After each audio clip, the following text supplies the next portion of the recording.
M. André-H. Gagnon avait accepté à la demande de la municipalité la coprésidence avec sa femme Lucie de la campagne de financement. Puisque les gouvernements, que ce soit au niveau provincial ou fédéral, exigeaient que notre part mascoutaine était du tiers à peu près là, des dépenses, dans le tiers, il y avait une partie que c'était le privé, les citoyens qui devaient s'impliquer. L'autre partie, c'était la municipalité.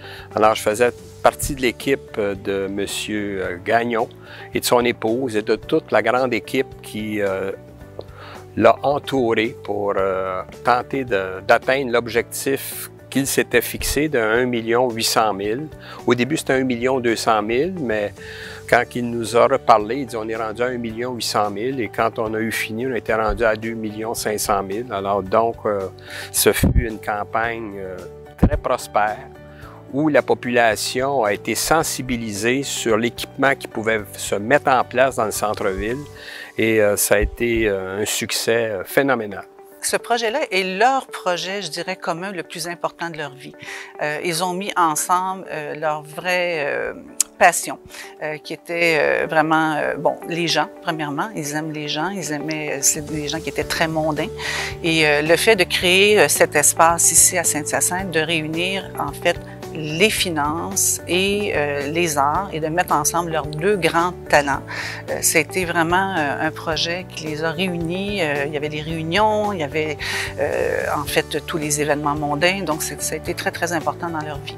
C'est la plus grande fierté de mon père. Ah, M. Gagnon, c'était un grand cœur. C'était un homme qui était d'une générosité exemplaire. Bien, c'est un homme qui est vraiment très, très sociable. Je dirais qu'une de ses grandes qualités, c'est malgré sa grande envergure comme homme d'affaires, parce qu'il a quand même bâti une entreprise assez importante, c'est un homme qui est resté proche des gens. Il venait nous voir toutes les semaines, il rentrait dans les bureaux administratifs. « Hey, comment ça va l'équipe? » Il venait nous encourager. C'est un homme qui était très généreux, un cœur sur deux pattes. On s'est liés d'amitié, on a à ce moment-là travaillé ensemble, on a également fait des sorties ici au Centre des Arts ensemble. Mon épouse et son épouse étaient de bonnes amies. Alors c'était un couple avec qui on avait beaucoup d'affinités, qu'on avait du plaisir à être ensemble.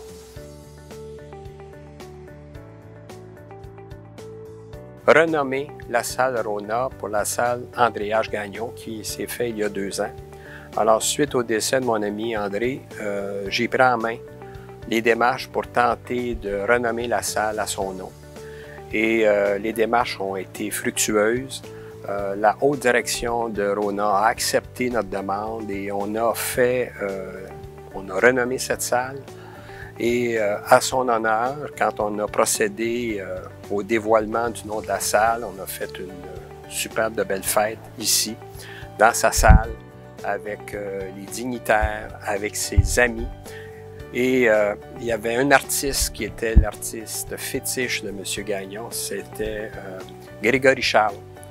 Et Grégory Charles a accepté de venir faire le spectacle durant cet événement-là. Alors ça a été pour moi un très beau souvenir. Bien, je me souviens d'un soir ici à la salle Cabaret, parce que mon père, il tenait beaucoup à cette salle-là qui était plus vivante et tout.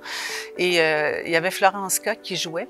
Et à un moment donné, elle a chanté l'hymne à l'amour d'Édith Piaf. Et mon père s'est levé, il l'a chanté avec elle. Et ça, c'était un des moments les plus, mon Dieu, j'étais mieux, des plus émouvants de ce que j'ai vécu ici. Ouais.